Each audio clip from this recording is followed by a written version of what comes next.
mute their microphones. Okay. Right. Now, throughout this meeting, I'll be stating very clearly when I'm moving from one item to another on the agenda, so that everybody who may be listening to this knows exactly where we are, okay? And I'll be using full names, as I said earlier, rather than just Christian names that I normally do when we're at our meetings, okay? So I apologize for that. Right, my housekeeping statement. So welcome to this first Policy and Resources Select Committee meeting during the COVID-19 lockdown. The meeting is being held remotely and members are in attendance via video conferencing. The meeting is being live streamed and will also be available for repeated viewing. I will begin by naming the members who are in attendance for the public record. And during the meeting, if a member wishes to speak, they will indicate this to me and I will call them to speak in turn. All decisions will be reached through a poll conducted within the chat, which Louise has explained, and for those who attended the familiarization yesterday. Democratic and members' services will verbally update the meeting with the result after each recommendation. They'll let us know when they're doing their thing. I'd like to remind members of the County Council's standing orders. They continue to apply. So please keep your microphone muted unless you have been called to speak, and that you may be visible on the screen, okay? Don't forget that, all right? You may be visible to the public and to other members even when you're not speaking. So the list of attendees are as follows. Please bear with me. There's myself, Chairman of Policy and Resources Select Committee. Councillor Keith Evans. Sorry, Chairman, if I could just interrupt, if you could ask do a roll call for those members that are present by asking them that they are here so they can confirm their attendance, please. So you don't want me just to go through the attendance? No, just to name each member and ask them if they are present, and which they can confirm their presence. On myself, okay. Right, Keith Evans, Vice Chairman. Are you there? I can confirm I'm here. Yep. Adam Carew, Councillor Adam Carew. No. We'll take that as a no, okay, Louise? Yes, right. Chairman. Councillor Fran Carpenter. Present. Thank you. Councillor Adrian Collett, basically what I would call the opposition spokesman. Yes, present. Councillor Roger Huckstep, who is Chairman of the Health and Adult Social Care Select Committee. Councillor Huckstep is present. Councillor Peter Latham. Yes, I'm here. Councillor Anna McNair-Scott, who is Chairman of the Culture and Community Select Committee. I'm present. Well done. Councillor Kirsty North, Chairman of the Children and Young People Select Committee. Yep, I'm here too. Councillor Russell Oppenheimer, Chairman of the Economy, Transport and Environment Select Committee. I'm present, Chairman. Very good. Councillor Jackie Porter.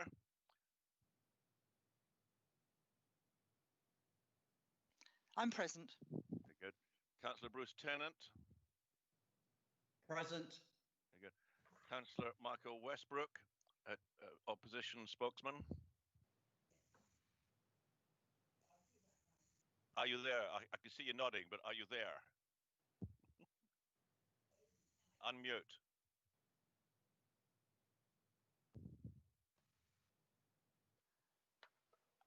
I'm present, Chairman. Well done. Okay. Interesting dilemma if you have one thing on and one thing off. This one overrides the other one. New technology. Right. I think we'll all look forward to the day you get a hybrid, okay? And Councillor Bill Withers. Bill, yes. Not there. And Councillor Chris Carter, who's standing in for Councillor Carew. Confirm I'm present, Chairman. Thank you very much indeed. Right, having done all the members, I would like to welcome, if they are there, we'll just check, officers in attendance and members. Councillor Keith Manns, leader and PR executive member. I'm present. Well done. Welcome, Keith. Councillor Stephen Reid, executive member for commercial strategy, human resources and performance. Yeah, good morning, Chairman. And good welcome to you, Stephen. Thank you. Judith Grajewski, executive member for public health. Yes, I'm present. Well done. Now on to our officers. There's Rob Carr, head of finance. Yes, here, Chairman. Thank you. Well done. Deborah Harkin, deputy chief executive. Yes, present, Chairman. Thank you. Very good. And with you, Peter Andrews, head of risk and information governance. Yes, I'm present. Thank you. Welcome, Peter. Philippa Mellish, head of insight and engagement. Yes, present. Good morning. Welcome, Philippa. And last, well, I know there's a Mr. Kelly there. Can you? Are you? I didn't. I'm the legal advisor, shall we say, for the purpose of this meeting. But hopefully, my advice won't be required. I'm very glad you're here, on behalf of the rest of the membership. And finally, unless I've missed anybody else, Louise Pickford, our Corporate Services Law and Governance Officer. Is there anybody else attending that I haven't mentioned? No, Chairman. That's it. Excellent. Okay. Well, we've got that far. Okay. Right. Louise, any apologies received for the meeting? We haven't received any apologies, but Councillor Carter is a substitute for Councillor Carew. Excellent. Okay. Declarations of interest. Members, we normally disclose any declarations when we get to the item in question, but are there any that you wish to disclose now? And please unmute. Okay, that's item 2 done. Yes, please. I do want to disclose. I'm the cabinet member at Winchester City Council, and district councils are mentioned in the COVID response paper. Oh, very good. So therefore, I would like to announce that. Thank you. And you are Councillor Jackie Porter, correct? Councillor Jackie Porter, yes. Yeah. Okay. You can try and remember that to remind, because it's not me you're talking to; it's the public. Okay. Any other declarations of interest? Right. On to 3, confirmation of minutes of the meeting, which I have up on my iPad here. Let's just go through them. I'll give you time to get them up there.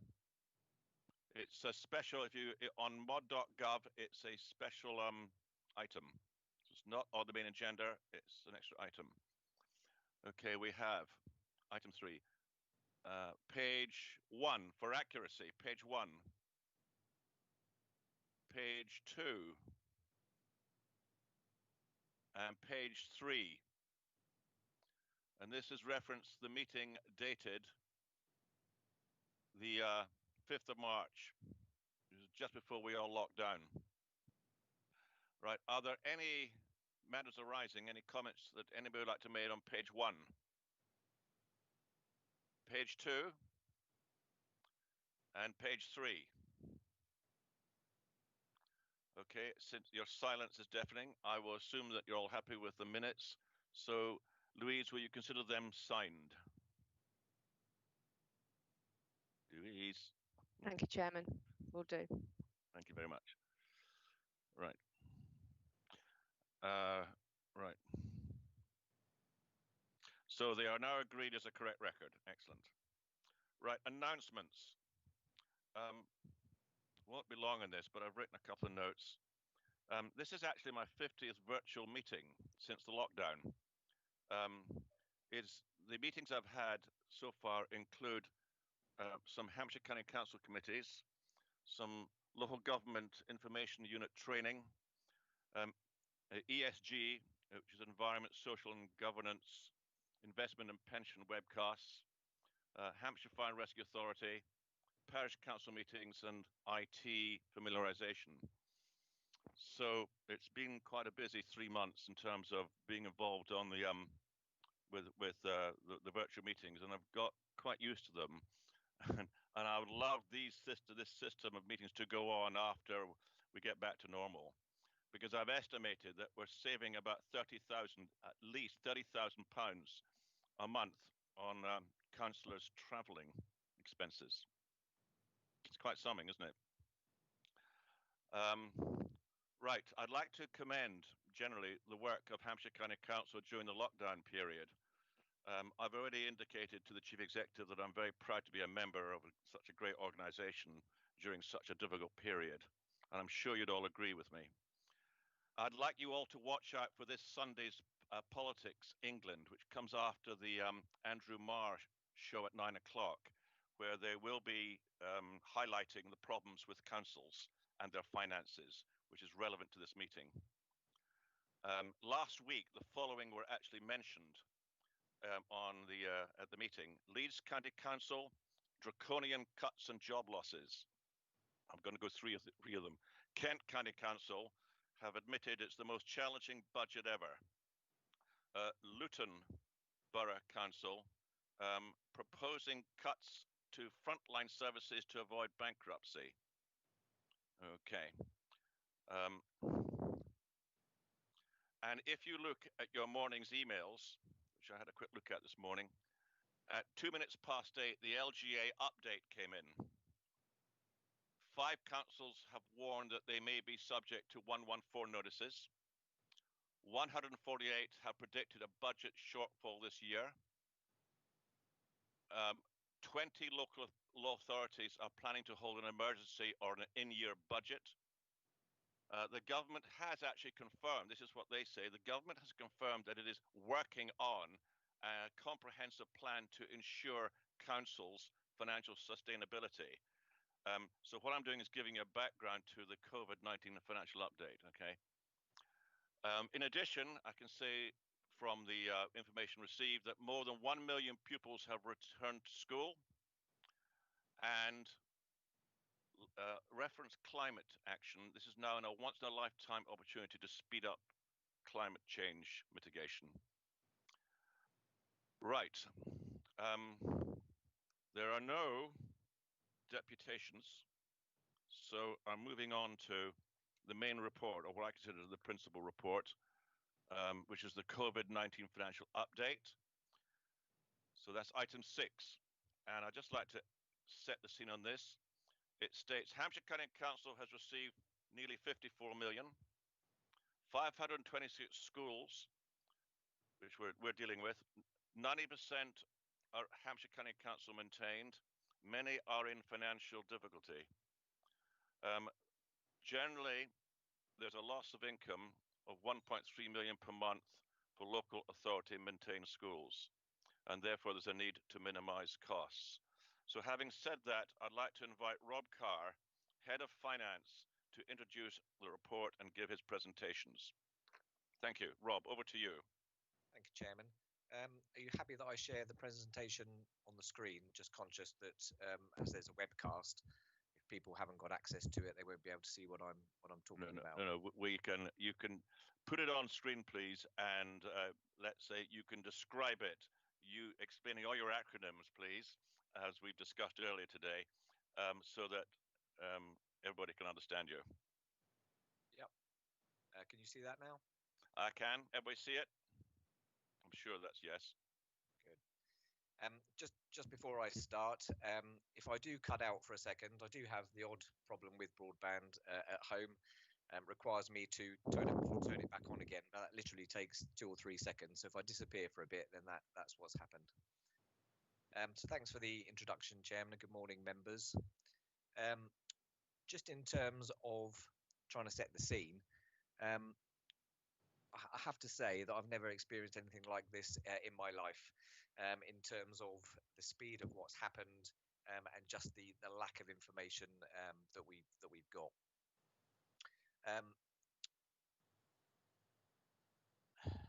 Sorry, I'm just getting used to the technology as well.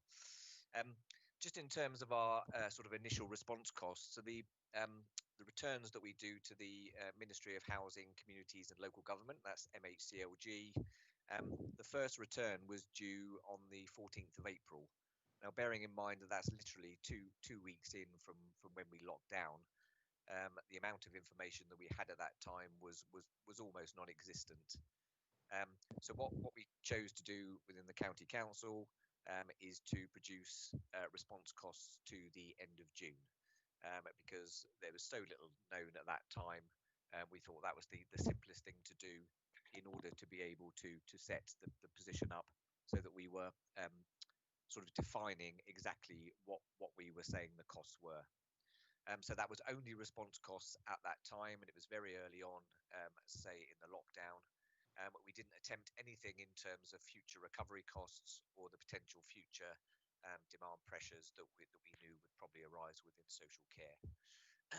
So that information, which was effectively the information from the first return that we did to the MHCLG, was presented to Cabinet on the 15th of May. So whilst I've got the figures there for you, which show that we had total costs and losses predicted at 96 million and 74 million pounds worth of offsetting savings and funding, to give us a 21.6 million pound deficit. In some respects, you can pretty much throw those figures away. I mean, those were produced within the first 2 weeks of the lockdown when we knew nothing, and we were literally running around looking at different issues, the impact, the sorts of costs that we were going to be incurring in order to respond to the crisis. So just moving on to the second return that we did for MHCLG. To be fair to them, they did consult with the sector. And one of the key things that we said to them is that you need to give us a basis for the returns that we are putting forward. So, for example, when on the first return, as I say, we did 3 months worth of response costs in Kent County Council, whose figures were about 3 times the size of ours.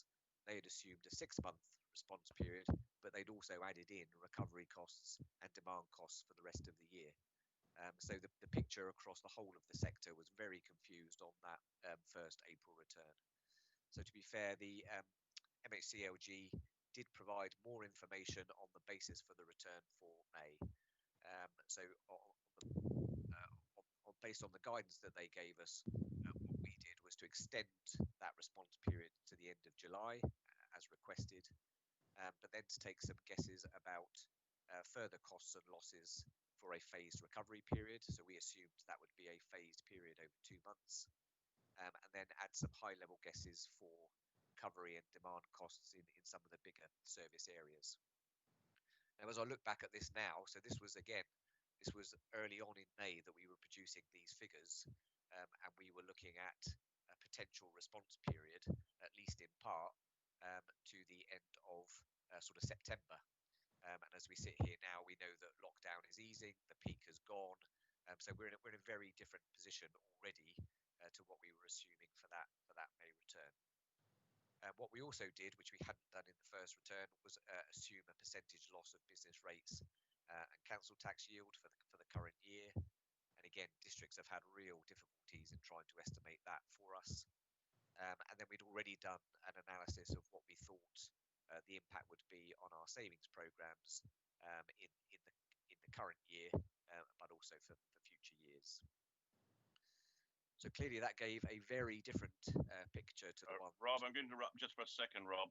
Yeah. MHCLG, for those who don't know what that is the Ministry of Housing, Communities and Local Government. Yeah. Thank you. Carry on. So that gave us a very different picture to the one that we had for the April return. So we were looking at costs in the order of 151 million, which we returned to MHCLG. And then to be comparable to the other figures, we still had to add back a further 2 years lost savings from our programs, and also the market underwriting costs, which are effectively budgeted costs, but that is money that we are paying to providers without necessarily getting the full service. So we thought it's important to continue to record that. So whilst it's not actually costing us any additional money, it is an impact of COVID that we're not getting the full service that we would anticipate for that money. So that gave us a total estimated cost and losses of nearly 200 million. And then effectively we had savings and funding to offset that.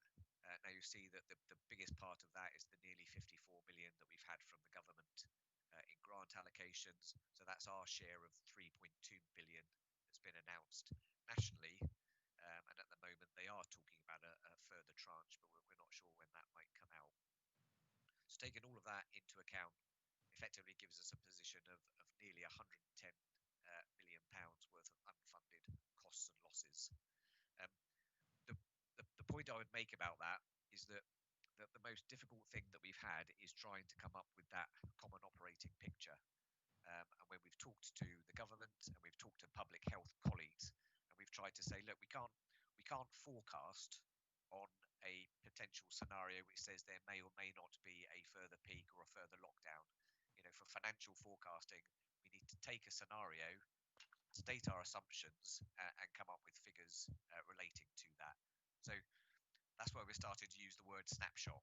So you know, this was a snapshot at the time, and it was wrong and out of date almost on the day that we produced it. Also making the point, this is not a worst case scenario. We really don't know what will happen throughout the rest of the year. We don't know what the trends will be in terms of potential social care costs, particularly within children's, because we appreciate that the lockdown will have had an impact in that area, which won't be known for some time. And it also doesn't take account of the potential knock-on impacts into future years. So really, for the purposes of the government returns, what we're saying is that this year we think we've got £110 million currently unfunded.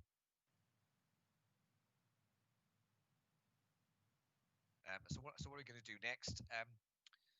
So I think in some respects the good news was that prior to COVID-19, actually we were in a very good position. So the 2019-20 outturn position was favourable. Bearing in mind that we had taken a further £140 million out of that budget in that year. T19 and T21 was progressing well, and we certainly had enough firepower as per the last year's medium-term financial strategy to get us through 2022-23, and also to start looking at a potential successor savings program. So we were in a good position. Clearly, this is a huge financial shock to the system, but what we can't do is assume that the government is going to bail us out. So we need to restart work on T19 and T21 delivery as soon as we are able, because it's critical that over the longer term we can still deliver those savings. And then very importantly, we are doing an MTFS update as we speak, which is due to go to Cabinet in July. And I think, again, just to underline some of the complications that we have, so we did a very quick piece of work with departments, with the finance business partners, to say, right, you need to state all of your key assumptions that you are taking into account in coming up with the figures that you are providing us. And one of those key assumptions that we all took into account was that 2-metre social distancing would continue for the foreseeable future. And then, of course, 2 days ago, it was announced that we were moving to the 1 metre plus. So that has an impact on a huge number of the figures that we've already produced.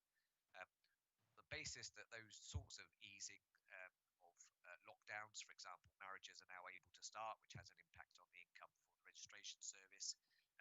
In theory, changes should only make the position better. So we're not constantly going back and revisiting those figures, because we know that as soon as we change them, something else will change. We'd have to redo them. But on the basis that we're being more prudent because things should get better, then we think that's a good place to go. So happy to take any questions, and also happy to look at any of the detail in the report, accepting that in some respects that report that went to Cabinet in May was a single snapshot in time, and is extremely out of date as we sit here today. Right, well done, Rob. Thank you very much indeed. Very sobering report. And Councillor Mike Westbrook, please. Yeah, thank you, Chairman. Councillor Mike Westbrook here. Yeah, I've got a couple of points. Thanks, Rob, for that. So I was told we should stick to 2 questions to begin with. On page 12 of our report, it talks about the potential for suspending the S114 notice. I guess what I'm saying is that governments are actually saying, they're actually admitting that far too many local authorities are going to contemplate, will be contemplating being in trouble, really. That's one thing, really, because that's an important factor, because the Section 114 notice is a bit of a flag to government of councils that may normally not be working properly or in financial difficulty. And my second question is around school funding, based around the change to social distancing. I'm not sure whether schools are going to stick to 2 meters, but a lot of schools have put a lot of money into putting markers down, extra costs to them, at the same time that they're facing a loss of income. So I wondered if if government's going to take notice of that. I know initially government had said, we'll give you what you want, and you mentioned that in the report. But I mean, putting a return in like we are, government is asking local authorities to put returns in, but in effect, that works both ways. So we need to make sure both councils, local district ones and counties, are funded. But also, you're talking a sort of both sides of the coin there. If we're putting a return in, government should then be taking notice to what we're saying. I guess that's what a lot of your report says. Thank you, Chairman. Well, you've got Rob. Do you want to come back on that? Yeah. So I mean, the Section 114 notice is an interesting one. So Section 114s are in effect a last resort. So those are issued if the Chief Financial Officer believes that the local authority isn't taking action to address the financial position that they are in. So obviously, from our point of view, the MTFS that we are doing, we fully expect that Cabinet and full County Council will be fully behind, the proposals that we would put in that, and that they would support us in any action that is required to address the financial situation. So I don't. I would hope that certainly within Hampshire County Council, we will never be in the position of having to issue a Section 114 notice. But what the SIPFA have now come out and said is that if you are considering issuing a Section 114 notice, and I guess in some authorities they haven't got the firepower to see them through potentially the short-term position, so that they may need to take more immediate action. What the government is, what SIPFA are saying, is that Chief Financial Officers should be talking with the government before issuing that. So obviously they're trying to do things behind the scenes. In terms of school costs, so the figures that I presented today include nothing at all for schools. So in the same way that the special educational needs block, we have a deficit in that each year within the dedicated schools grant. Again, if there are issues within schools, those would add to the deficits that schools have got and go against that ongoing position against dedicated schools grant. But so far, other than the initial announcement that was made for additional funding for schools, there's been no further announcements other than the billion that we've had, but that's to do with tutoring and catching up following the lockdown. Right, thank you, Rob. Now, before I come back to you, Councillor Westbrook, I'd like to go over to Councillor Keith Manns, who's got a hand up, which is, I presume, on this point. Is that correct, Keith? Yes, it is. Very briefly, Councillor Mike Westbrook mentioned what the government said some time ago about providing money whenever it was necessary. I think we've got to the stage now of discussing what sort of extra costs they will cover. I think it's probably very likely that they will cover, provided we can demonstrate it properly, our direct costs of the pandemic. Where the argument, I think, is going to be is how much of our lost income they will cover. To me, there are two types of lost income. The first are for those activities that are, if you like, internal to what we do. A good example with district councils are obviously car parking, and in our terms, things like parks and other activities. And there are a lot of them, and they do amount to a lot of money that we carry as part of our activities as a county council. The third area are that loss of income through investments, and particularly investments outside our county. I think it's less likely that those will be covered by any further income from central government. I don't know whether that helps Mike Westbrook and the committee, but that's how I see it. I've got a meeting tomorrow with the leaders of the other county councils and unitaries across the country, and it's clear to me that that's one of the big issues that will be discussed and representations made to central government, as that group has made on a number of occasions over the last 2.5 months. Thank you, Chair. That's very clear. Thank you very much, Councillor Manns. Now, Councillor Reid, you had your hand up. Is this on this subject? You're on mute. It's exactly the same point, Chairman, and the language which I try to use is that income, I think, divides into two. There's operational income, and we lose that because of the lockdown, and there's investment income. Now, I think that the government is likely to say, with regard to council's investment income, if you've made some investments freely long before COVID as a matter of choice, we're going to look at those individually. We're not necessarily going to meet your bad investment decisions. Thank goodness we went for pooled property investments. With regards to operational income, and I think that's an important word, if we've been forced by government decision in effect to close our country parks and lose income from the car parks and the cafes and so on, I think that is a legitimate loss of income which we could expect the government to meet. But we do have to, I think, talk about two different types of income, and that's to help Mike Westbrook with this question. Thank you very much, Councillor Reid. And yes, I'm going to come back to you, Councillor Westbrook. Yeah, thank you. Yeah, thank you, Chairman. It just really, I think both comments are helpful. I think it's important with the leader is, and I think this is what we're doing, is working together across all local authorities, because I think it's important that everybody's singing from the same hymn sheet, and if everybody's consistent in what they're saying, unlike the initial returns to government, I think that's going to be really powerful. And I think because the government can see that everybody's having exactly the same issues that have been brought about around the pandemic, and I think that's the important point to take from it. Thank you very much. Thank you, Councillor Westbrook. Now, I will come back to you at a later point if you've got more questions. But the next one is Councillor Porter. Thank you. Councillor Porter here.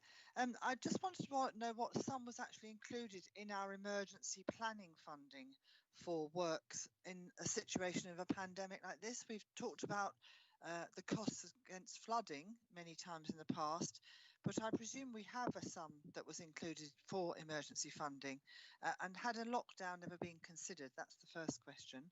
And the second one was, in the government statements, it's always, and I'm going to be declaring an interest as a governor of a school and a trustee of a preschool and a spokesperson for children. The government has made very clear their support for schools, but not to colleges or early years. And I see in our paper, Appendix 3, that actually basically the DSG is going to have to take a hit on this. So I wonder if Rob would like to comment on that. Over to you, Rob.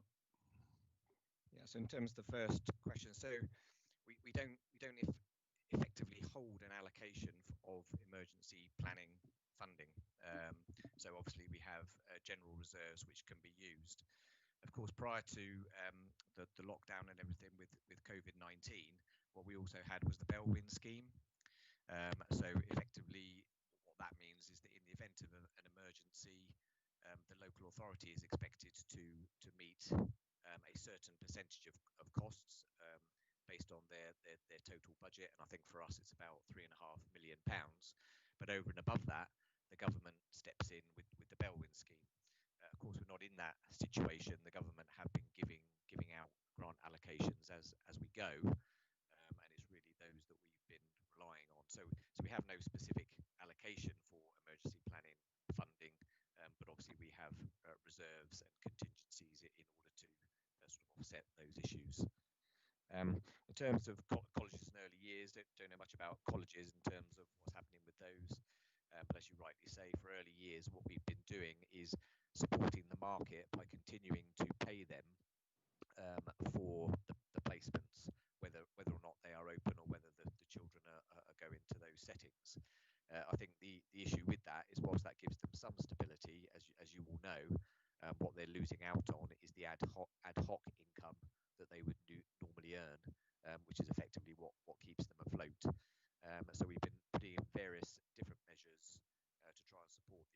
sector. But at the end of the day, I think we'd probably be looking to the government to step in, as they did with the buses, to make up for that sort of lost ad hoc income.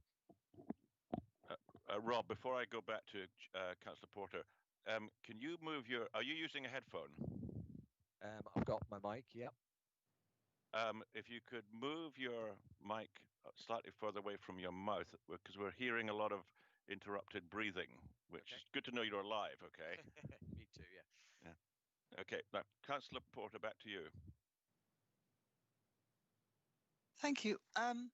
Was there ever, right at the beginning, and I'm talking from a personal experience at the local authority level, we always imagined that Belwyn would start to step in. At what point were we told that that wouldn't be the case? Okay, Rob. I don't think we were ever specifically told that Belwyn wasn't going to apply. You'll have to move the mic closer now, Rob. Okay. How about that one? Yeah, that's okay. Find a happy medium. Yeah.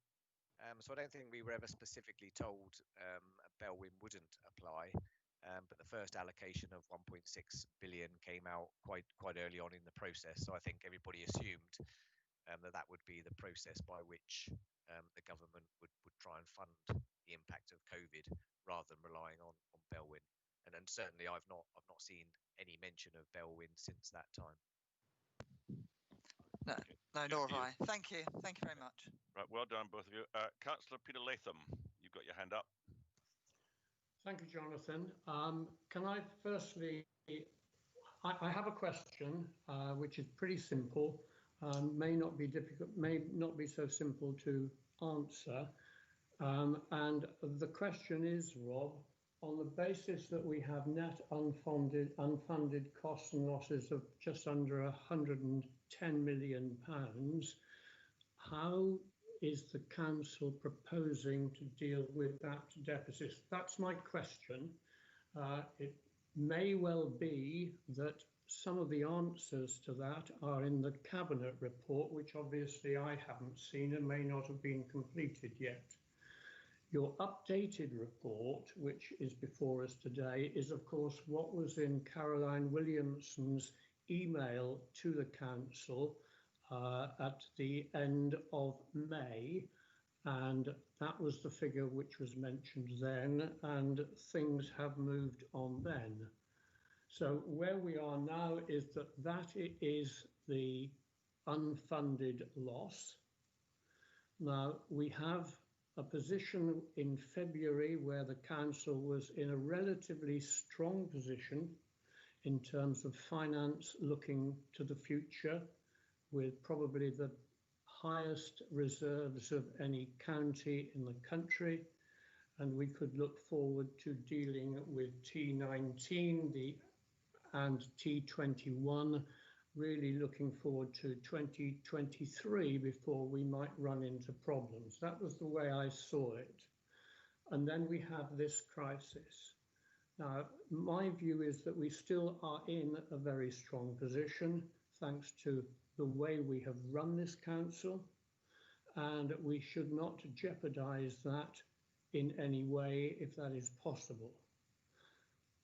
I agree with your estimates as to where we go forward, i.e. as soon as possible we've got to get rid of any expense for T19, and we've got to move into T21 to make those savings as soon as possible. I think that we have to assume for now that the government are not going to help us any further. They said that spend what you need to spend and we'll reimburse you. Well, they have reimbursed us, but they haven't said how much or whether we're going to get any more. Now, I know we have had 53 million from central government, but that was the last sum, I think, was at the end of May, and we haven't had anything since. So I think we have to work on a worst case scenario that we ain't going to get any more. So I come back, therefore, to my question is how are we going to deal with this 109 million deficit which has been thrown on us? is I don't think we should borrow more. I don't know whether or not central government would let us, local authorities, borrow anymore, but it remains there, and somehow we have to ring fence it and deal with how we can reduce it over the years to come. And I wonder whether council is looking at that. I wait to see what the what the cabinet report says. So that you've got my simple question, which I started with. Thank you very much, Councillor Latham. You do actually go for the throat here, don't you? Okay. Yes. Okay, Rob, good luck. Yeah, so just in terms of, precisely what we're doing for the cabinet report in July, we're trying to condense probably what is normally 6 months work into 2 weeks, to try and really come up with what is the sort of response package that we can put in place, but importantly, what position does that leave us in? So it's no good if we get to the end of all of this and we've managed to meet the deficit if we have no firepower left to deal with business as usual, once we go forward. So we've sort of set a criteria that says, can we deal with this and still be in the same position that we were when we did the MTFS in November last year? So we've got a range of scenarios, as you'd expect, in terms of best, mid, and worst case positions. And in terms of what are we going to do to tackle it, the first and most important point is we are going to keep saying to the government, you need to stick with what you said, which is you said spend the money and we will reimburse you. So whilst there have been some options put forward by people to say, well, let's get the government to allow us to borrow to fund that 110 million over the next 25 years. We don't want to do that because effectively that puts it back on us. We need the government to fund that deficit. And as Councillor Mann said, I think the issue will be which bits of that will they fund. In terms of some of the scenarios, we are building in the potential for additional government funding. So certainly in the calls that we have with MHCLG, that they are strongly indicating that there will be another tranche of funding, but we don't know when, and we don't know how much. So that would certainly help position. One of the other things that we've done, which I think is mentioned in the report, is that the Society of County Treasurers wrote to the government, which is an unusual position in itself, and asked for a council tax and business rates underwrite, because it's not just about what happens this year, but it's the knock-on impact into future years on council tax and business rate revenues. Now, again, whether the government will come forward with that, whether it will be 100% or 50%, we don't know. But that is another potential scenario whereby we'll assume that they'll do some sort of council tax underwrite. But as I said in my presentation, everything is a guess at the moment, and almost as soon as you produce the figures, they're out of date. But I think we know that we'll be somewhere in the right ballpark, and it's a very big ballpark, if I can put it that way. Thank you. That's pretty clear. Councillor Latham, please come back on this. Thank you, Chairman. Thank you for that, Rob. I commend you and the officers for all you are doing, and I know you will put heavy pressure on central government, as will all authorities, and I do hope that we will get a response from them in order that that figure of 110 million can be reduced. And let's hope we will see in the months to come some easing or financial assistance. I just remember that they did use the words that we local authorities must share the burden, and I wonder to what extent they will expect us to share that burden. But best of luck to the officers, and I wait in the news as to hopefully we will get more money. Thank you. That's all I know it's an awful problem that we as a council have got, and I know there's no easy answer to it. Right, I'm going to come in with my own. I don't see other hands. I'm going to come in with... Chairman, I have a request to speak from Councillor Carpenter. All right, okay, well, fine. I look forward to hearing. We all do. Councillor Carpenter. Thank you. Yes, there are We've already had mentioned that the way that we use technology has actually helped save money. I just wondered if the officers are already thinking ahead about other ways that have come through the COVID period, that have emerged through the COVID period, ways of working which might help us in the future. Have you got the kettle on, Councillor Carpenter? No, I haven't. I've got my lovely head speaker on. Can you not hear it? No, there's noise in the background, that's all. I was wondering what it was. Not to my knowledge, nothing. Okay, right. Okay, Rob, that's given you time to get your thoughts together. Yeah, I mean, so certainly the technological changes that we've seen, have been radical. You may be aware that the council has also just put in an order for a huge number of new devices and laptops. So obviously we've got a lot of staff who were fixed desk users, i.e. they came in and logged onto a computer that sat on a desk within the offices. That they've been sort of making do from home, a lot of them working on their own equipment, which as you'll be aware doesn't always have the same level of functionality. And I think the sort of home working has been so successful, and also to make sure that those staff have got the right equipment to do the job. We've ordered a number of laptops and devices to enable them to continue to work more effectively. So in some respects, that sort of changed our desktop strategy, moving us to all mobile devices. And I think certainly, as Councillor Glenn mentioned at the beginning, the idea of ever now travelling for a couple of hours to attend a 1 hour meeting and then a couple of hours back is gone, really. So the potential productivity and travel time savings that we will gain from that are significant. Clearly, we've got an awful lot of offices currently sitting empty, with everybody still working effectively.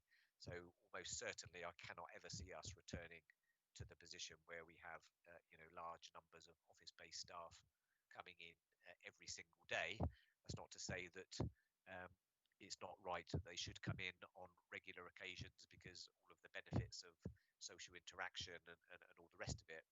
But I can see us looking at using that office space differently, possibly doing a further rationalisation on its accommodation.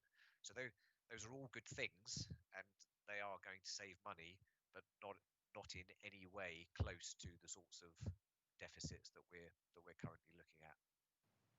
Now I'm going to come. Thank you, Rob. I'm going to come back to you, Councillor Carpenter, in a second, because Councillor Reid's got his hand up on this subject, I presume. Yes, and Rob actually touched on what I was going to say. New normal will not be the same as old normal, and our working practices have changed. We had to change them, and actually it's gone so much better than might have been expected, as you said, Chairman, in your introductory comments. But one of the things I'm discussing as executive member with the officers is whether our office footprint as Hampshire County Council will reduce as a result of those changing working practices. And obviously I can't answer that question yet, but be assured that the question is being asked. Do you want to comment on that, Rob, or I think that was more of a statement, wasn't it, Councillor Reid? Yeah, I think it just backs up what I said. Yeah. Okay, thank you for that. Now, Councillor Carpenter, back to you. No follow-up, that's fine, thank you. No follow-up, okay, I thought you wanted a follow-up, okay. Right, Councillor Collett, you've got your hand up. Thank you, Chairman. Yes, Peter Latham has said a lot of what I would say and has asked the same question that I would have asked, but I didn't want to let the occasion go by without congratulating our officers and paying tribute to the fantastic work they've done over the last few months.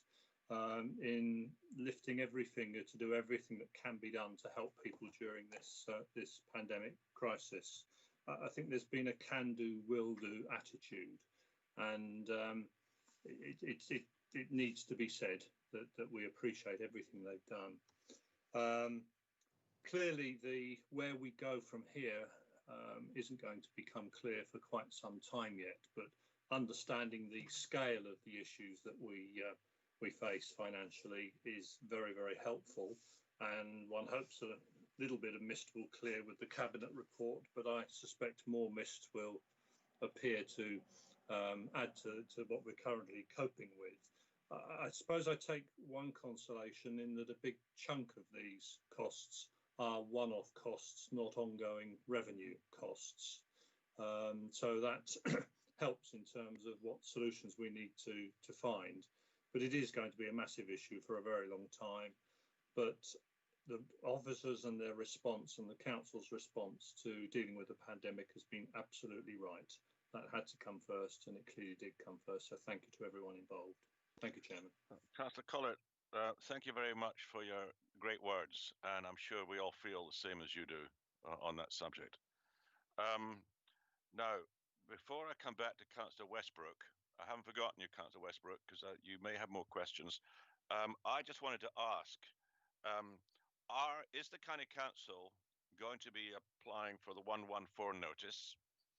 And two, since local government is now being rewritten because of COVID-19, local government work, do you think, and this is really a message for the leader and the Cabinet, will allow us in the future to raise council tax above 5% in the future to help pay for our costs? Start with Rob on that one. Yeah, so just on the Section 114 notice, as I said, in some respects that's a last resort. If the Chief Financial Officer feels that the authority isn't taking steps to address a financial problem, I think the strength of our position is that we have no immediate issues. We can cope with the cash flow impact, even at 110 million over a couple of years.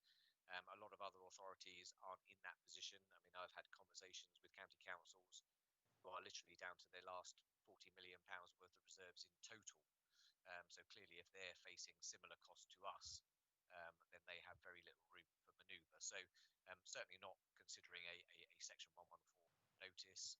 I say the report that's going to Cabinet in July will set out a rescue package to be agreed, and in effect that will be our response to the financial position. Taking Peter Latham's point, within that, one of those scenarios is that we assume that we get no further government funding. In terms of your other question, that is a really interesting question in terms of the spotlight that has been put on local authorities and their role in this. On the one hand, you'd like to think that would be recognised and that we would be funded properly into the future. That would be fine if the government hadn't just borrowed same levels of debt that they did in World War II, and we need to recover from that. So I think that's my biggest concern, that even if that is recognised, the sort of financial landscape that we're moving into post-COVID, in terms of what happened in 2008, it took us 10 years to recover from that in terms of reductions in government funding. We're potentially about to go back into that again. So on the one hand, yes, I think we could be optimistic that our role in what's happened is recognised, but the government's ability to put large amounts of money our way, I think, is going to be limited. All right, well, thanks for answering those.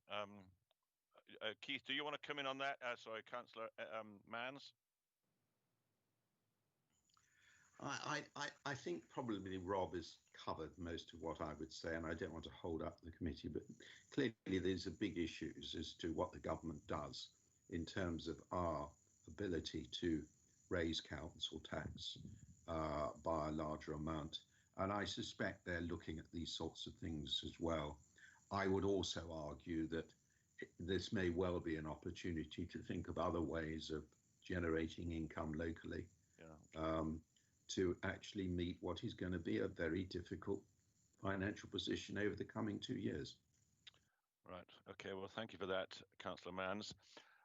Look, there's a hand up somewhere. Who's that? Councillor Huckstep. Yes, thank you, Chairman.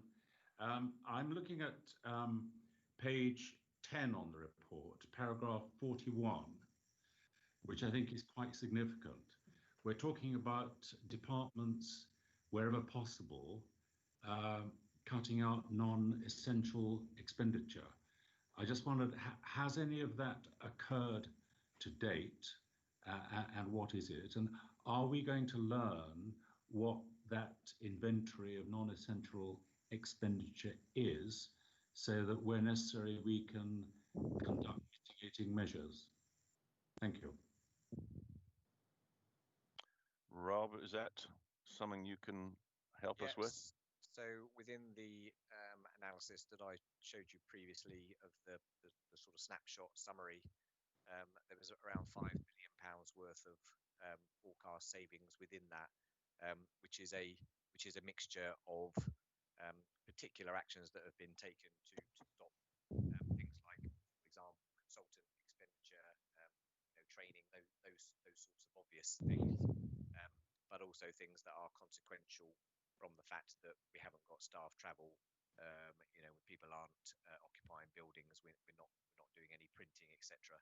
And I guess again, it come back to my point that I made earlier. So whilst we are doing that, and whilst it will contribute, it's not going to get us anywhere near the figures that we need, to meet the bottom line.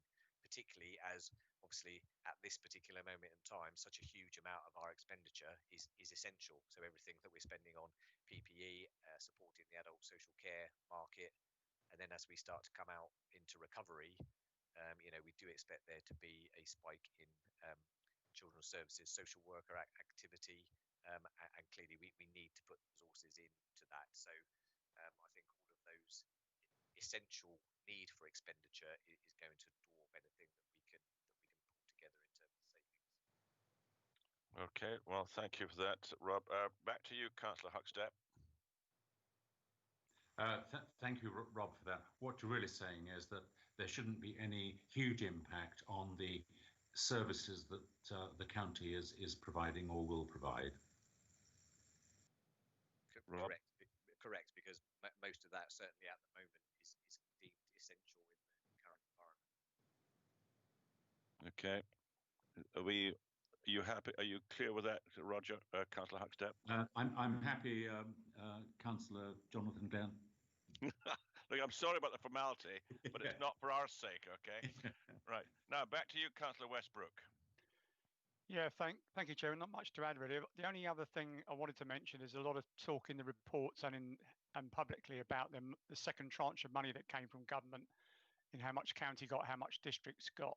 And I think it's worth pointing out that, the government obviously needs to be made aware of, and I'm sure they probably do know, that both councils have different challenges, but also joint challenges, but both need to be adequately funded. Not a case of robbing Peter to pay Paul, really. That was my only other point I wanted to make. Thank you. Okay, thanks very much indeed. Okay. Right. There's a hand up. Councillor Jackie Porter. Thank you. Rob mentioned that we are where we are and we don't expect a second lockdown. But obviously the county council is involved in track and trace, and I gather that a certain amount of money has been handed to the county council, but that's also going to be shared with district councils. And I just wondered if you'd like to elaborate on the cost of this for the county council, please. Rob? Not my area of expertise. I think we've received about 4.8 million. I think that's my understanding, and that's obviously linked to the local outbreak control plans that are being put in place. So I'm aware that work is going on, and that we are costing. We think that will be, but beyond that, I'm afraid I don't have any details at the moment. Right. So will that be in the MTFS then? No, I think that's being done as a separate budget separately. number. I'm not sure if it's also coming to cabinet. I can check on that for you. Okay, because obviously that Councillor might have a better idea. that obviously has an impact on the council's costs long term, as well as public health, I presume.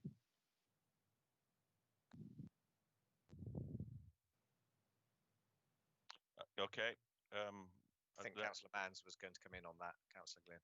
I was going to bring him in. I just thought you were going to reply to Councillor Porter for a second, but you can think about that. Councillor Manns, your hand's up. Jackie Porter, the answer is this is an additional task that we've been asked to do as they bring the way in which they're running the future possible outbreaks of the pandemic at a local level.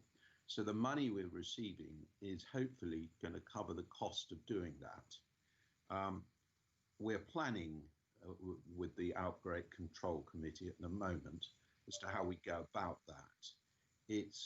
You may have seen the news last night about what Surrey are doing. We're doing something very similar. And it's early days yet because we've still got to receive a fair amount of information from central government as to how we go about this particular task. A lot of it will be driven by the public health requirements, but it's important that we also understand the way we do it to minimize inconvenience, but at the same time take positive steps to stop any local outbreak of the pandemic, which is probably going to be at the level of a school or a public building. We've already had, if you like, an opportunity of doing that with a primary school in the New Forest a week or two ago which turned out to be inaccurate, a positive test of a child attending that school.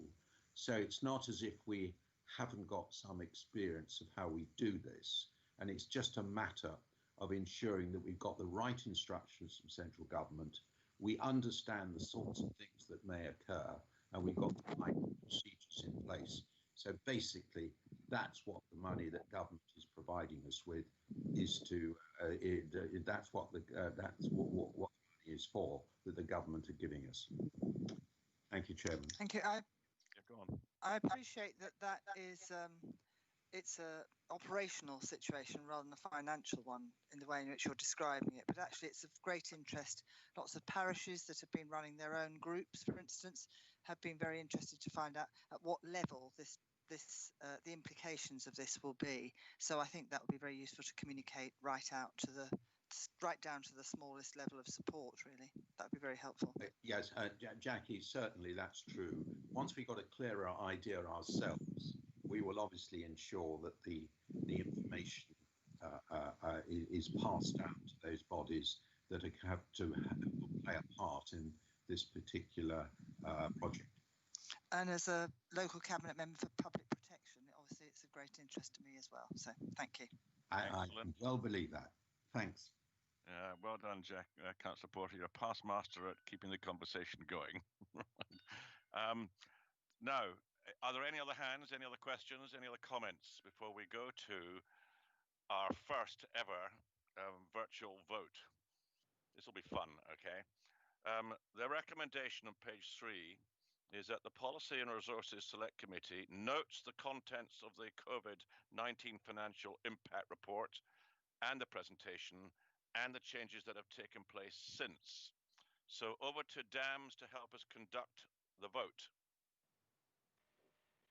Thank you, Chairman. It's Emma Cousins from Democratic and Member Services. I will just pop the poll into the meeting chat now, if you could bear with me a moment. And by the way, I have discovered that you can only press it once. If you try pressing it several times, it won't work.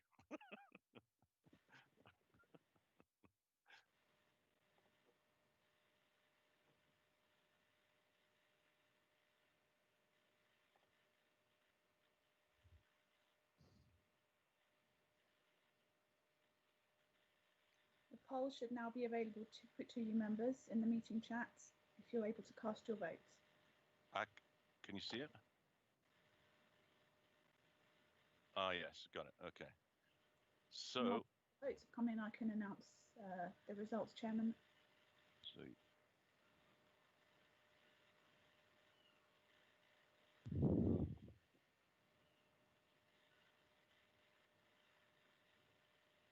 No, I haven't worked out how many there are of us voting. Is it 9? I have 9 responses. Just waiting for a couple more to come in.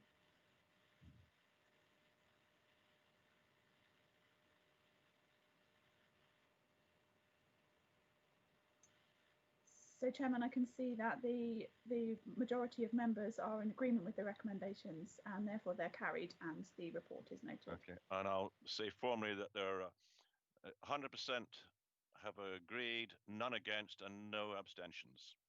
10 responses. Right, that's us finished with item 6, COVID-19. Rob, Carr, I'd like to thank you very much for all your help. We'd like to wish you all the very best with the months that are coming up. And I'm quite certain that we'll have you back to keep us posted on hopefully the good news as we come out of this health crisis. But thank you very much for item 6, everybody. Thanks, and we're now yes, yeah. Thank you. Bye. We're now moving on to item 7, Serving Hampshire, our 1920 performance report. I'd like to, before I bring in Deborah Harkin, the page 69 is, I think, the 1920 performance report. Yeah, I think that's just come up. Just might add, I've written down item 4.1, overall performance is good, which is great news. 74% of measures are low performance risk, 26% measures medium risk, and there are no measures at high risk.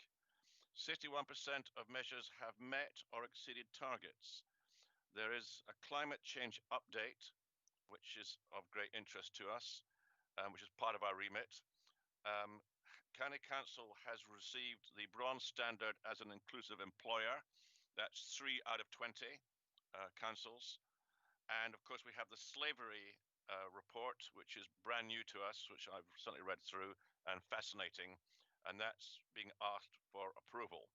So, Deborah, if I could bring you in, and Peter Andrews. Thank you, Chairman.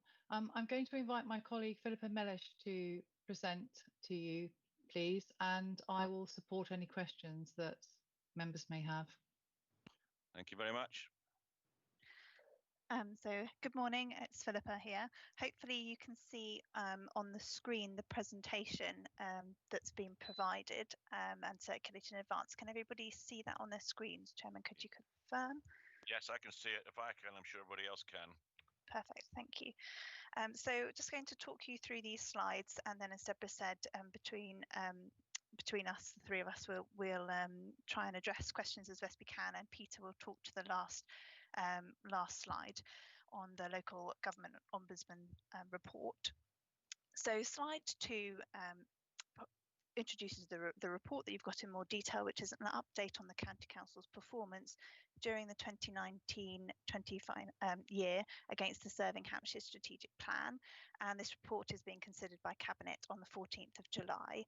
I'm sure the strategic plan is familiar to you, but just to recap, it contains 4 strategic aims and 8 ways of working, which are things like engaging and involving and informing residents, using taxpayers' money wisely, and valuing people's differences. And there's 8 of those. The performance reporting process provides an update on the County Council's performance against a core set of metrics, and at the end of year we have 48 metrics that have been reported against. The management of a day-to-day performance takes place within each department, and so several topics that will arise throughout the report in this presentation fall under the particular remit of executive members and are subject to scrutiny by other county council committees.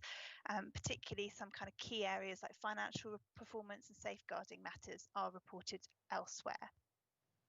Alongside the key performance metrics, directors and departments provide an update on their key achievements and their areas of risk, and that's narrative. Hopefully a lot of the achievements will be familiar to you as they're covered in our press releases. In addition to those sources of performance information, we draw on a whole range of external sources of validation, and that was a decision taken by Cabinet a couple of years ago. So our performance isn't just based on what we know about ourselves, it's very much validated by what others say about us. So I'll move to slide 3. Sorry, I didn't realise I needed to click through the slides. Slide 3. is talking about the future arrangements that the work that's underway to put in place future arrangements for performance reporting. So the new strategic plan, so the current strategic plan is due to run out or expire or come to the end of 2021, and so we're looking at revising that, and alongside that the performance management framework will be updated so the metrics align. It's quite a good time in some ways to be looking at the strategic plan again, particularly given all that's happened over the last few months. So obviously that will have a large kind of shaping factor around what the new plan looks like, but also other key agendas that you've mentioned, Chairman, in your introductory comments around climate change and other corporate priorities coming out of the Hampshire 2050 Commission in particular. So the new strategic plan is due to go to Cabinet at half year, so alongside the half year performance report, which will be, it's normally November, December time. And then the first time this committee will receive a report on the performance against the new performance management framework will actually be sort of autumn of next year. So we've got a little time to go, but that work is underway. So if we move to slide 4, this gives an overview of the performance from the last financial year. And as the Chairman has mentioned, the overall performance has remained good, which continues to be a significant achievement against the backdrop of increasing demand and cost pressures. And it's a result of the careful use of our resources, balancing quality service provision with sound financial stewardship. So just going to talk very briefly through each of these charts and what they show. They're hopefully familiar to you. Similar data was provided at half year, but on the left hand side you've got the performance trend, so the direction of travel. So all 48 measures were given a direction of travel, and 30 of those were rated as having no change or having improved. Where the direction of travel could be assessed as having decreased slightly, it was a slight decline in performance, so not significant and not considered a risk to the organisation. And an example of that would be the slight increase in the number of days that people were delayed from being discharged from hospitals. That increased ever so slightly from 1,170 in February of last year to 1,210 in January of this year, but that's still significantly lower than the days recorded in July 2008, where the peak was over 2,000 days. So there might be a slight decrease, but in the context of the overall longer term trend, performance is still improving. So the middle chart talks about the measures against the targets that had been set. So 33 of the 48 metrics had targets set, and 20 of those had either achieved or on track to achieve the target. And the final chart talks about the level of risk, and as Chairman you've mentioned, there were no risks against the metrics reported as high levels of risk. Where any were considered medium or low level of risk, there were mitigating action plans in place. Some of the narrative that came back from directors did highlight areas of risk, and they were mainly to do with the areas that we've just discussed in the item under Rob, which isn't surprising given the context that we're working in. And as I've said previously at the outset, the financial performance of the authority is generally covered elsewhere in other papers rather than this report. So I'll move on to slide 5, which provides a summary of the performance highlights throughout the year. I won't run through these in detail, but if you want to pick up on any of those during the discussion or the questions, I'm happy to go into more detail. And slide 6 shines a highlight on the activity undertaken by the County Council really at the end of March up to April, just on the response to COVID-19. So this in no way captures the full extent of what we as an organisation has been doing in terms of our response or recovery, just because this report is only interested in the 2019 to 20 financial year. But I think it does, even just looking at those few weeks at the end of March, show just how quickly the authority was able to respond to the crisis, the pandemic, and the extent of the activity that was undertaken just in those initial days to make sure that that the response was effective. So I commend those to you. Moving on to slide 7.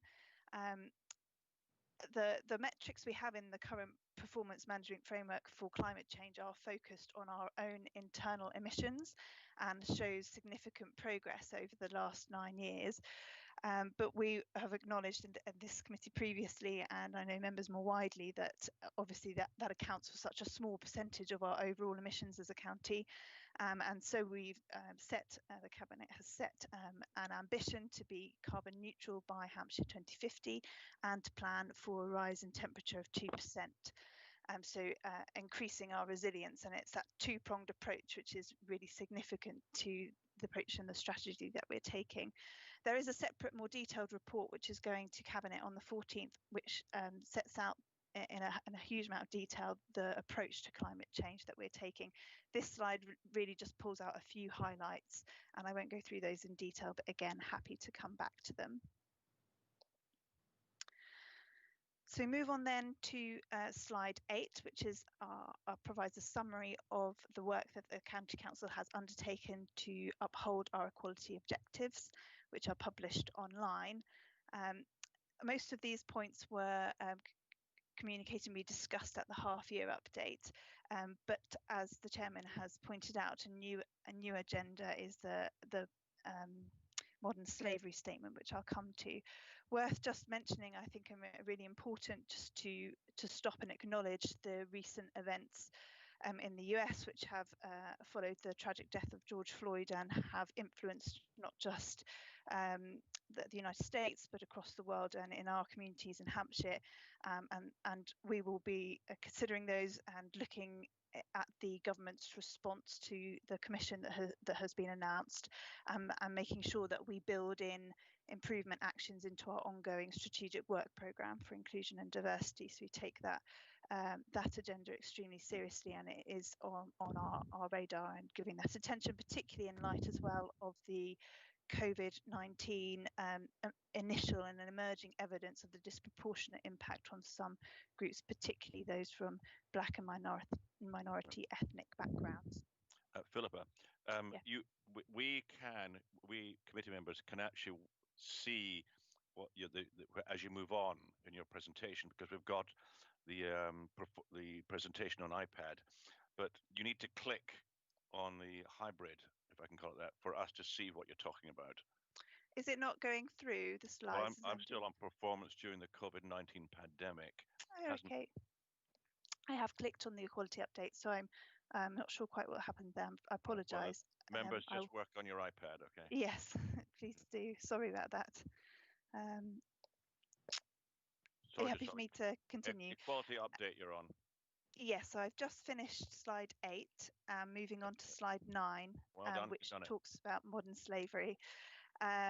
So the County Council isn't required by law to publish a modern slavery statement. That is a requirement of commercial organisations with a turnover of 36 million.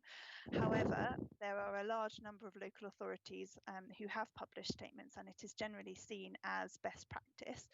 And so that's been a key part of the driver for us pulling this together. In addition, other than it being the right thing to do and a good practice thing to do, we are coming under increasing pressure when we're bidding for other work as for us to supply for other tender opportunities to demonstrate and provide evidence of our modern slavery statement. So that's another factor in pulling this statement together. It's about the activity that we will take and our commitment to ensuring that we reduce the risks of human trafficking and modern slavery throughout all of our business activities and our supply chains in particular. So the draft statement seeks to address those points. It is the first one that we've published as a county council, and the intention, well, we will have published, and the intention is to build on this and identify actions throughout the year that will drive further improvement. And those actions again will be incorporated into the overarching inclusion, diversity and wellbeing strategic plan. So I'm not going to go into detailed comments on the statement, but if you want to explore that during discussion questions, again, happy to do so. So I'll move on now to slide 10 and hand over, if I may, to Peter Andrews to talk to this point. Thank you. Hello, committee this morning. Well, this slide covers the local government and social care ombudsman determinations in relation to complaints referred to them from members of the public. It and the report covers 2 time periods, and that can sometimes be a little bit confusing. Bullet point 3 and the details in Appendix 5 cover the period April 2019 to March 2020. And in terms of the detailed breakdown in Appendix 5, I'm pleased to report that all of the actions required by the Ombudsman have now been completed, and that's an update since the report was published. The last bullet point covers the period for which we have comparators with other local authorities, and that really it covers the year before, i.e. 2018 to 2019. And I guess the summary of the details in this is bearing in mind the size and complexity of the services of the county council. It's perhaps surprising that we get so few complaints referred to us, referred to the Ombudsman about the county council, and there is a favourable position in terms of comparisons with other local councils in the broader southeast region. That's me. Thank you. Thank you, Andrew. Right. Thank you both. Thank all 3 of you for your presentations. We'll now move into any comments and questions. Are there any hands up? Let me just start with slavery report. Basically, it's page 55 on Appendix 4, isn't it? And the modern slavery helpline is 08000 121 700. So I think that's probably one of the more important bits of information coming out of that. Right, do we have anybody wanting to comment? Are there any hands up? Ah, yes, right. I don't know who was first, but we'll start with Councillor Mike Westbrook. Yep, thank you, Chairman. Yeah, my questions really were in relation to Appendix 3 on page 49 of our report, which talks about key performance achievements. Serving Hampshire priority, outcome 1, Hampshire maintains strong and sustainable economic growth and prosperity. In the second box down, it talks about a couple of things there, which I just wondered if we could have some feedback if possible. One is about around the Gulfstream project, and in relation to the impact that COVID's having on aviation. Is there going to be anything that's going to come out of that might cause problems, because it's talking about employing 600 new jobs, or creating 600 new jobs. The other mention there is a lot mentioned there about the LEPs. Now, LEPs are obviously financing a lot of projects in and around the county, and it's a case of a lot of those are time limited. So we're looking at projects that need to be finished by a certain date. So big transport projects like roundabouts and things like that need to be completed or started by certain times. I wonder if that is going to be extended by the LEPs to allow those projects to carry on normally. Obviously, we've had the COVID shutdown where those projects have been on hold for some time. So I wonder if that's going to be something that's going to happen. That's my 2 questions, really. Thank you, Councillor Westbrook. Right, now sorry, Chairman. It's Louise Pickford from DAMS. I just wonder whether Philippa could stop sharing her screen so that the meeting is visible. Thank you. Yes, that's a great help. Thank you very much. Right, now I'll start with Deborah Harkin first. And if you want to answer or delegate, that's up to you, Deborah. Thank you, Chairman. I would like to delegate both those questions to the leader, please, Councillor Manns, because I think he'll be best placed to respond to them. I'm glad we've got him on the screen. Right, Councillor Manns. First of all, the Gulfstream project. At the moment, we don't see any big delay to that.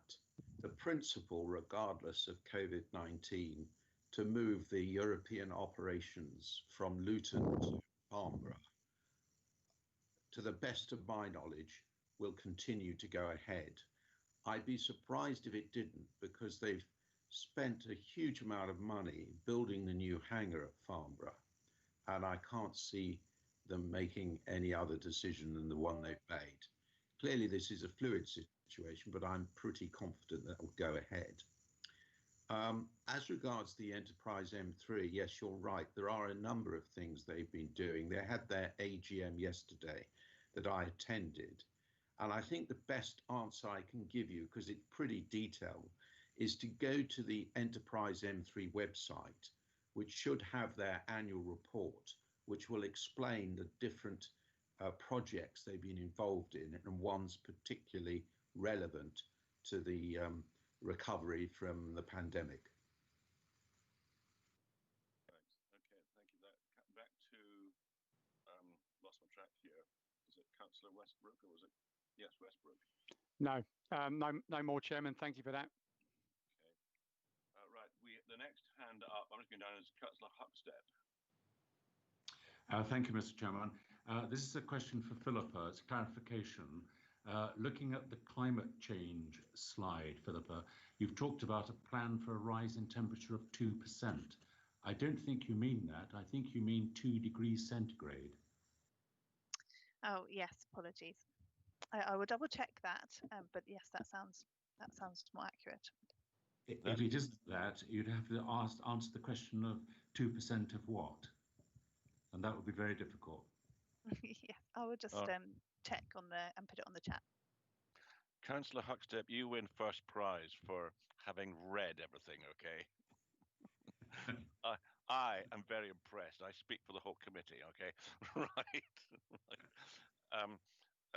Right, you've been dealt with. Councillor Porter. Thank you. This is a question regarding the Ombudsman's decisions, and I note a number of them were, when looking through them, the general point I wanted to raise was obviously the majority of them that were upheld were in children's and adult services, and I wondered what the process is to go through the lessons learnt from those that then become a change or a consideration of change in policy at the County Council. I know that one of them has resulted in a new policy being agreed during lockdown under emergency powers, but I just wanted to know what the process is, because you would think that they would automatically come to something like scrutiny. The local government ombudsman is particularly focused on lessons learned. And that's one of the reasons why the report looks at and he focuses on the delivery of the remedies that he has required. So the County Council is required to explain on a case-by-case basis back to the Ombudsman exactly what lessons it's learned and how things have changed. Back to you, Councillor Porter. Thank you. That's helpful, because at least then we know something's actually acting as a result of that. Thank you very much. Yeah. Okay, well done. Right, Councillor Carter. Hand up. I'm unmuted now, Chairman. Yes, thank you. Chairman, I have looked at the report, and congratulations to everybody on the improvements in progress with performance. I'm on the section with future arrangements. New plan going up to 2025, and then I see a bit, it says here, will Hampshire as a whole. Does that just relate to COVID, or does it relate to everything else that is in this report? And if it is Hampshire as a whole, how is it going to coordinate with the two unitaries? I'm not quite sure who I'm asking that question to. Yeah, okay. Deborah, we'll start with you, okay? Yes, thank you, Chairman. Would you mind pointing out the section in the report so I can see specifically what you're referring to, please? Back to you, Carter. Future arrangements. It's the appendix, I think, isn't it? Serving Hampshire performance report. Page. There's no page numbers, unfortunately. It's the page before overall performance. Right. Okay. Deborah, do you want the question repeated? Well, I'm sorry. I'm sorry, Chairman. I'm struggling to find the section. But if we say if it's alluding to Hampshire as a whole, what we would be referring to is the performance of the county council's remit as a whole, as opposed to all anything outside of it. So it will be the county council's responsibilities. Is it page 30? Bruce Tennant seems to have found it. Sorry, Councillor. So I can't find a page number. Sorry, Chairman. Okay. So was that answer then? It isn't quite the whole of Hampshire, including the unitaries. I'm not quite sure what the answer told me there. So we wouldn't be making reference to performance in our report that included the unitaries. I'm sorry, I can't find the specific right. While you're lines. thinking, let's bring in Philippa Mellish, who seems to have some answers here. Okay. Well, I've just, Deborah, I think I've copied the section into the chat. That's helpful. I think it is what you're referring to. I just echo Deborah's comments, because the phrasing is, it's talking about the revised strategic plan that will be updated, and it says the revised plan will consider the wider national policy landscape and reflect the impact of COVID-19 on the county council's operation and the county as a whole. So I think what that is referring to is, as Deborah has described, our response Hampshire-wide, as in the area covered by the county council, making sure that the plan reflects that. So to answer the question, I think it doesn't relate to the unitaries. Does that help? Okay, with that, Councillor Carter. Well, that is an answer, but I just think that paragraph under future arrangements is perhaps a little bit ambiguous. But anyway, I'm happy with the answer. Thank you, Chairman. Well, as Chairman, I'm happy to accept your happiness. Okay. Right. Thank you. Philippa, while you're still on, do you want to reply to that point raised by Councillor Huckstep about the degrees? Because I know you emailed me. Yes, I've just popped that in the chat just to confirm. Yes, it absolutely is 2-degree rise in temperature. Okay, everybody happy with that? Right, now we're going to Councillor Collett, who's been very patient.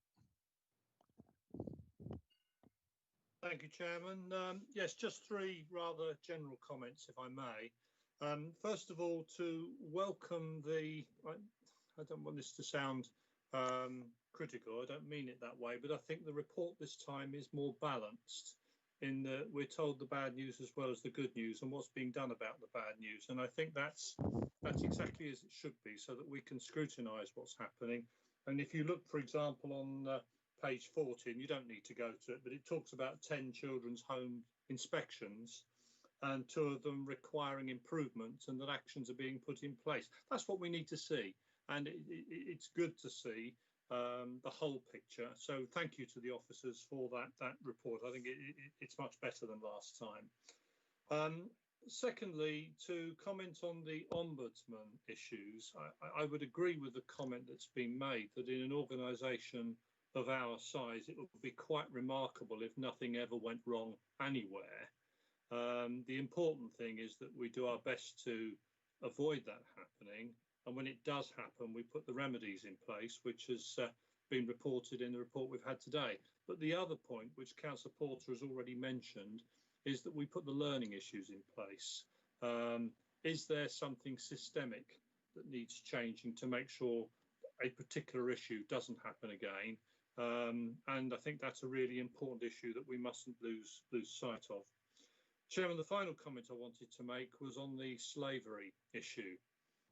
I remember this was an issue that in those days when we had members of the European Parliament representing our area, Catherine Bearder made a particular issue of this, and I think a lot of people were rather shocked to think that this was an issue in modern times. But I think we've all now seen a much clearer picture of what this issue means and how important it is. And it actually ties in with the Black Lives Matter or Black Lives Matter as well movements, that things are still not right in our society, either within the UK and what some people do and get away with, and globally. So I think it's absolutely right that we're going to agree this policy today, and I look forward to voting on it. Thank you, Chairman. Thank you very much, Councillor Collett. I kind of feel that this COVID-19 pandemic has given us time to sit down and think about the future, not just our own, but also the future of life as we're going to know it from here on in. And you may find this will be a catalyst for major change, hopefully for the better, in all areas. But you need to be an optimist to think like that. Any other hands up? Okay. I have just worked out why you don't sit outside when you're chairing these meetings, because my next door neighbour has decided to cut his grass. And it's a hell of a noise, right? So I apologise if you're hearing it through the walls, okay? Right, let's go to the recommendations, okay? So I'll read them out and then I'll bring in dams, okay? Recommendations, page 25, that the Policy and Resources Select Committee notes: A, the County Council's performance for 2019-2020. 2, progress to advance inclusion and diversity. 3, the recommendation for Cabinet to approve the modern slavery statement contained in Appendix 4, that's page 55 onwards, of the accompanying report. And 4th, the findings of the 1920 Local Government and Social Care Ombudsman report. Okay, over to dams. Thank you, Chairman. I'm just posting that poll in the chat now for members to vote. It should be available for you members.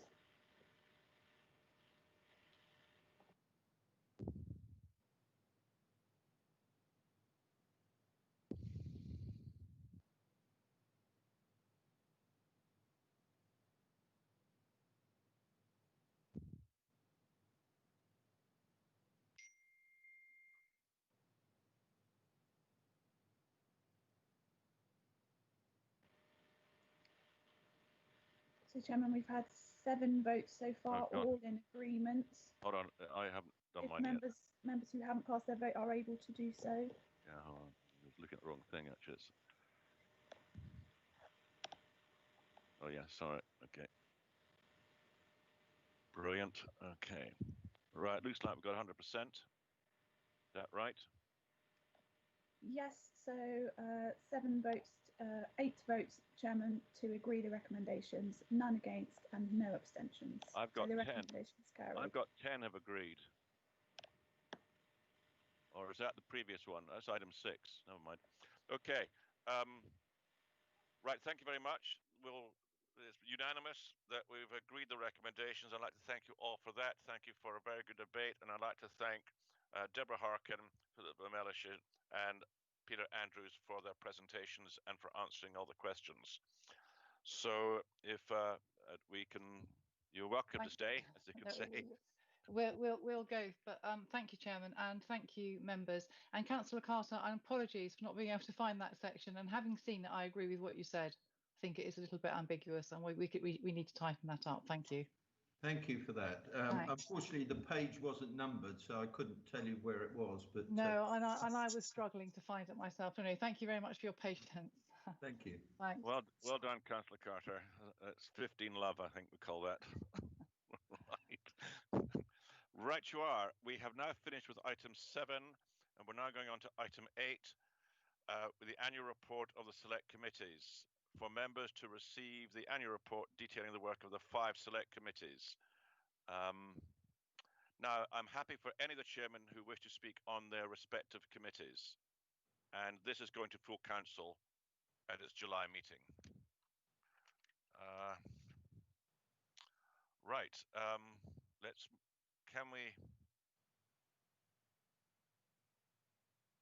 we've got, well, it's on the agenda.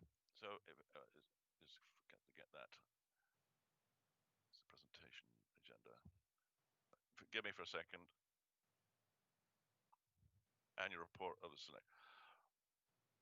Right, we don't have anybody. Louise, are you going to present this to us, or do we just go straight into questions? Well, it's just for members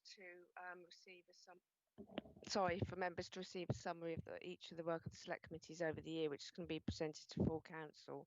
So it's here for members to note and recommend to full council.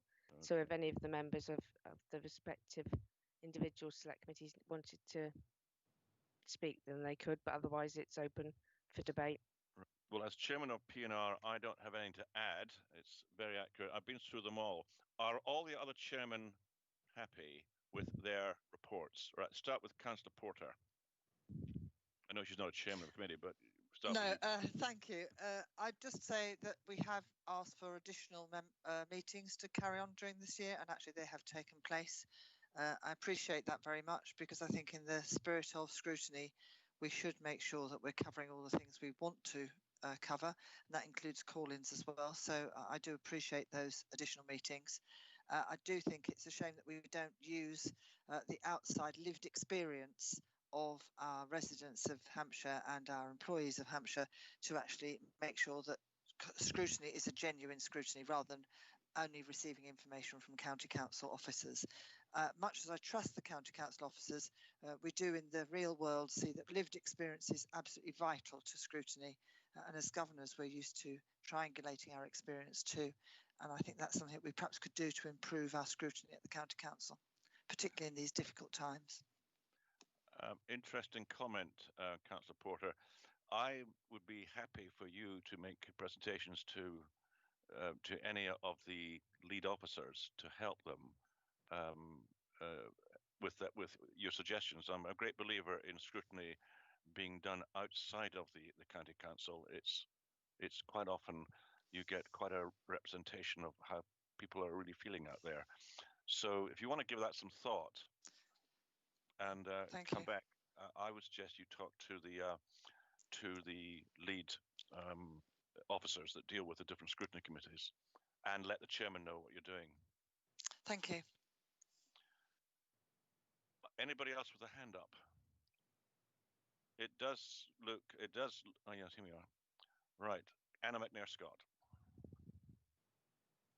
Sorry, just say, thank you very much. I just really wanted to add something, because I've been so impressed at how the library service has reacted to the virus and the things they've done to make sure, I mean, things like interactive story times being watched 1,700 times a day, and e-books and everything else. Now, and they've been keeping in touch with people, because of course libraries have been closed for sort of community groups and things, and they really have put in a lot of work to make that to meet that gap. And I'd just like to add it. It'll certainly come up at the select committee meeting, which is coming up soon. Anna, thank you very much for mentioning that. I think what is really important, I think we're all aware that because of the lockdown, a lot more use has been made of our libraries digitally. It certainly has. And I want to make sure that the increase in usage will be explained in full at the scrutiny meeting before the executive member, that's Sean Woodward, makes his decision about the future of libraries. Of libraries, yes, I'm aware of that, Councillor. Because, you know, this might, you know, it might set up a working party. If it's not properly explained about this increase in use, which I think may be the future of how libraries are going to be used, it might change a recommendation, which I've not seen yet, to close any libraries, you know. It might change a potential recommendation to reduce the cost of libraries. We just don't know right now, but that information must be made available to members. Well, I fully agree with you, and I think that it could well be an opportunity. Yeah. We have to see. Well, I'm looking forward to your meeting. Okay, thank you. Okay. Who else had the hand up? I saw another one. No? Is there nobody else? You can just unmic and tell me if you want. Right. Well, let's go to the recommendations, which is that the Policy and Resources Select Committee approves the attached summary of the work of each of the select committees over the past year for submission to the County Council as a scrutiny annual report. And when we get to that point, because it will come under Policy and Resources, I would, if there are any questions from county councillors, I'm going to ask the chairman of each committee to do the answering. It's a much better way and more efficient way of dealing with questions. So you've been warned to be ready for questions. Okay. Right. Shall we go to Dams for the voting? Thank you, Chairman. The vote is now available for you members in the meeting chat. If you could all please cast your vote on the recommendations.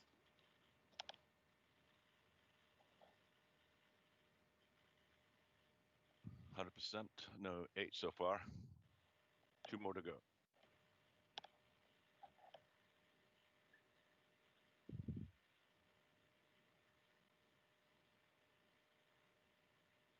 Have 2 people left without my permission.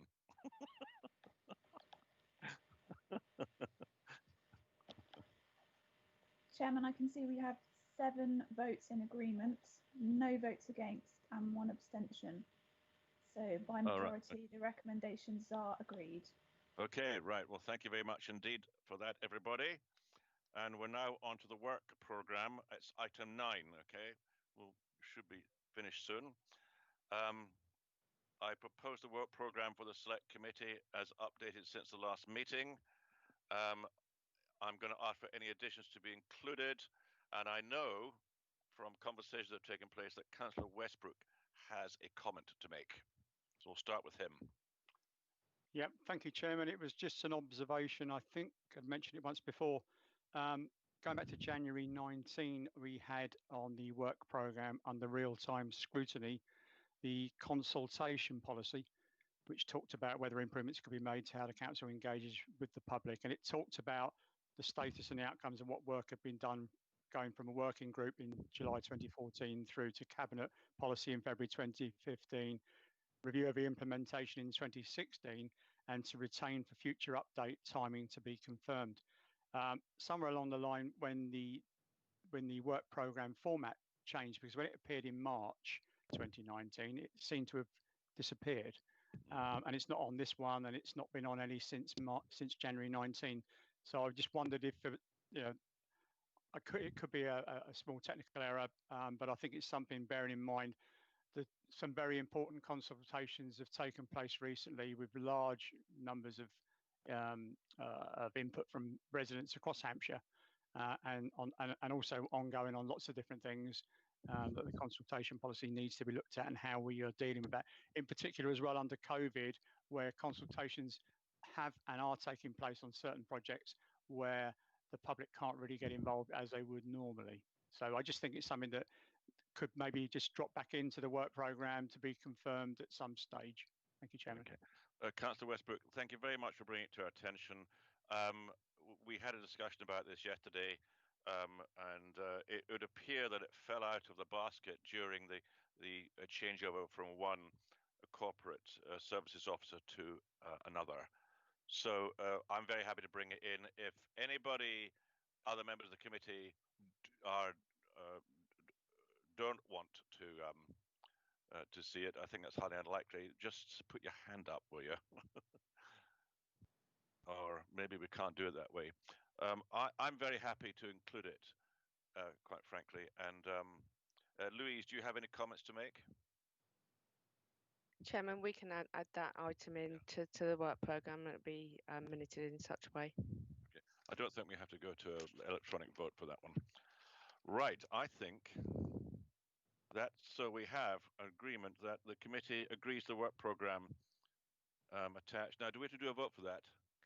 Yes, please. Yes. Okay. Just with the item 9 recommendations with the addition of the consultation policy. Mr. Chairman. Yeah. Can I just make an observation about the item COVID-19 financial update, which we've had today? I just wonder whether the uncertainty of the future, whether we shouldn't have an oral update at the September meeting. You're absolutely right. Of course we should. In fact, I would go further than that and said if there is an emergency on COVID, we might actually have a special P&R committee meeting to discuss that one subject. I'm very happy to have special meetings set up because, frankly, an awful lot's going to happen between now and the next meeting. Yes. Can I just have a nod from people about that as an idea? Yeah, okay, we'll take that as a yes. Thank you very much for that. And is there any debate about the work program? I didn't ask for that. Any debate? Nope. Okay. Right, I'm happy to go to the recommendation on page 93 that the committee agrees the work program is attached and makes any amendments as necessary. Right, well, let's go to the dams. Okay. Thank you, Chairman. Once again, the vote is available, members, in the meeting chats. If you could please cast your votes on the recommendations.